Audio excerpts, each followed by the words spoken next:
বলছেন যে ঈদের পরে এই দেশে আবার জঙ্গি হামলা হবে। আমার হাতে একটা সিক্রেট রিপোর্ট যেখানে দেখা যাচ্ছে যে ঈদের পরে বাংলাদেশের রাজনৈতিক পরিস্থিতি অত্যন্ত অস্থির এক ধরনের জঙ্গি তৎপরতা গত কিছুদিন ধরে আমরা এই আলোচনা শুনছি এবং লক্ষণও দেখা যাচ্ছে।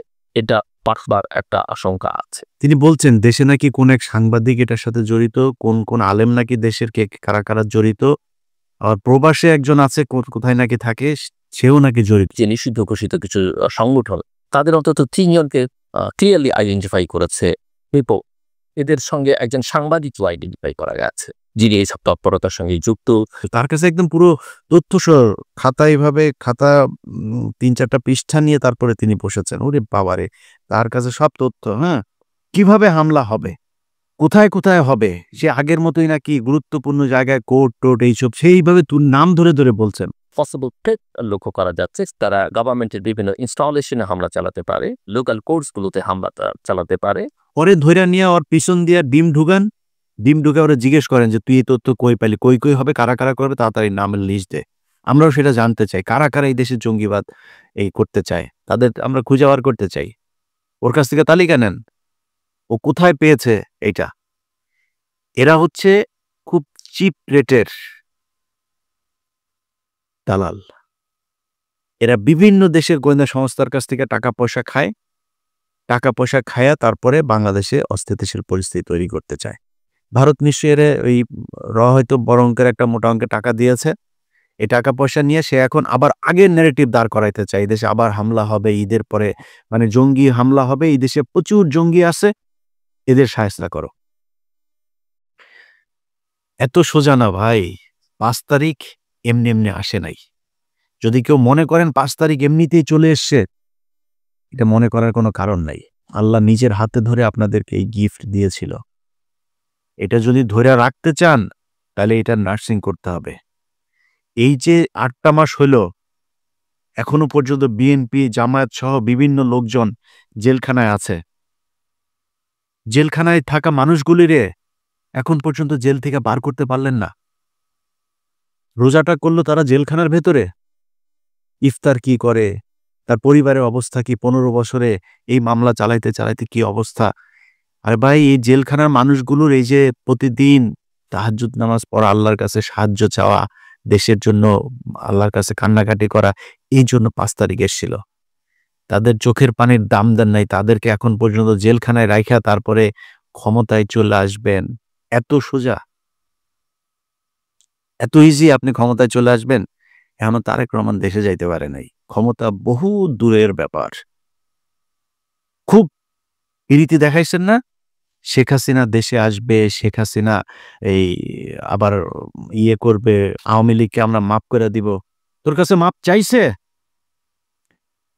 এখন আওয়ামী লীগকে পুনর্বাসিত করবে কি? কোন রিফাইন আওয়ামী লীগ আসবে, নাকি পিওর আওয়ামী লীগ আসবে, আওয়ামী লীগ আসবে, না কোন আওয়ামী লীগ আসবে, সেটা নিয়ে আলোচনা হয়। এই আলোচনা আপনাকে আসতে বলছে কি? আওয়ামী লীগ বলছে আপনার কাছে যে আমরা আসতে চাই, আমাদেরকে আওয়ামী লীগ নিবা নাকি এই রিফাইন আওয়ামী লীগ নিবা, কোনটারে নিবা, কোনভাবে আমাদেরকে নেওয়া যায় চাইছে আপনার কাছে? এখনো প্রতিদিন হুমকি দেয়, এখনো প্রতিটা দিন বলে যে তারা করবে, চলে আসবে, এদিক দিয়ে আসতেছে, ওই দিক দিয়ে আসতেছে, হুঙ্কার দিতে থাকে। আপনি যে তারে মাফ করেন, আপনি যে তারে নিয়ে আলোচনা করতেছেন, সেই আলোচনার কারণটা কি? আওয়ামী লীগ কবে কোন দিন আপনাকে বলছিল যে আপনি আমরা আমাদেরকে নেওয়ার ব্যবস্থা করেন, আমরা দেশে একটু ফিরতে চাই, আপনাদের সাথে কথা বলতে চাই, বলেছে নাকি? আমরা আলোচনা করছি। আওয়ামী লীগের লোকজন এই গতকালকে আসিফ নজরুল তার প্রিয় আওয়ামী লীগের লোকজনকে কোর্টের বিভিন্ন জায়গায় বসিয়ে রেখেছে। গতকালকেও এত ক্রুশিয়াল একটা সময়ের ভেতরে, কালকে মনে হয় 100 বার আওয়ামী লীগের লোকজনের ইয়েতে দেখেছি শেখ হাসিনা ওই দিক দিয়ে ঢুকছে, ওই দিক দিয়ে তোরে ঢুকায় দেওয়া হবে, ঢুকতে বল। দেশের মানুষ এখনো ওই মেজাজে নাই। হ্যাঁ, সেনাবাহিনীও যদি নাকি তেড়িবেড়ি করে, সেনাবাহিনীর মধ্যম সারি জুনিয়র অফিসাররা বসে আছে, সৈনিকরা বসে আছে, 15 বছর বহুত হয়েছে। তেড়িবেড়ি করার চেষ্টা করলে কোনো জেনারেল তারা বসে থাকবে না। কারণ সেনাবাহিনী এই দেশের মানুষের প্রাণের কথা বলে। এই দেশের মূল রক্ষক হচ্ছে বাংলাদেশ সেনাবাহিনী। সেই সেনাবাহিনী এত সহজে আপনি 2-4 জন জেনারেলের কারণে বিক্রি হয়ে যাবে আরেক দেশের কাছে, এটা মনে করার কোনো কারণ নাই। ঢুকতে বল। অমুক জেনারেল অমুক কর্নেলের কথা শুনে তারপরে ঢুকতে বল, তারপরে বুঝবি মজাটা। হাই, এগুলি করা হচ্ছে। এর মাঝখানে আপনি গতকালকে 2 জনের জামিন দিয়ে দিলেন। আওয়ামী লীগ কি করতো? আওয়ামী লীগ যখন দেশে পরিস্থিতি হইতো তখন সবগুলি নিয়ে ঢুকাইতো, জামিন-টামিন সব বন্ধ। আপনি এই পরিস্থিতির মাঝখানে 2 জনের জামিন দিয়ে দেন। কিভাবে সম্ভব? এক এমপির বউরে জামিন দিয়ে দিয়েছে। কিভাবে সম্ভব? আপনার এখানে আমরা আলোচনা করছি আওয়ামী লীগকে পুনর্বাসন, এই নিয়ে আলাপই চলবে না। কিসের আওয়ামী লীগ? ওদের বিচার হবে, ওরা রাজনীতি করতে চায় করুক, সমস্যা নাই। আওয়ামী লীগের দেশে রাজনীতি করবে আওয়ামী লীগের নাম দিয়া, করুক। কে করবে? কোন আসবে? আমরা চুজ করব নাকি? আওয়ামী লীগের একদম সর্বোচ্চ নেতা থেকে যত সারা বাংলাদেশের পদস্থ যত আওয়ামী লীগার ছিল সবার খুনের দায় এদের বিচার হবে।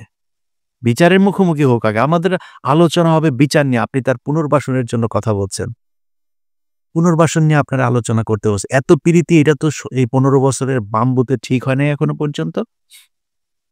লজ্জা লাগে আওয়ামী লীগের চাই না এটা বলতে। কারণ কি? কারণ হচ্ছে এই যে আওয়ামী লীগের টাকা পয়সা খেয়েছে না, আওয়ামী লীগের সময় বিএনপি নেতার ব্যাংক চলে নাই, গার্মেন্টস চলে নাই, ব্যবসা প্রতিষ্ঠান চলে নাই, চালাইছে তো। চালাইছে যে কারণে এগুলি কি কি লেনদেন হয়েছে এগুলি রেকর্ড তো তাদের কাছে আছে। সেগুলি থাকার কারণে তারা এখন কথা বলতে পারে না। সেগুলি থাকার কারণে আওয়ামী লীগ যেটা শিখাই দেয় ওইটা বলতে হয়। তারেক রহমান যে তারা দেশে নিতে চায় না। তো আমরা অনেক কথাবার্তা বলেছি তো গেল বিশেষ করে 5 বছরে। এবার দেশের কোনো খারাপ পরিস্থিতি আসলে আমরা পাশে থাকব না। কারণ যা দেখলাম এইবার, যাকে যেখানে বসানো হয়েছে সে সেখানে যে লুটপাট করার চেষ্টা করেছে।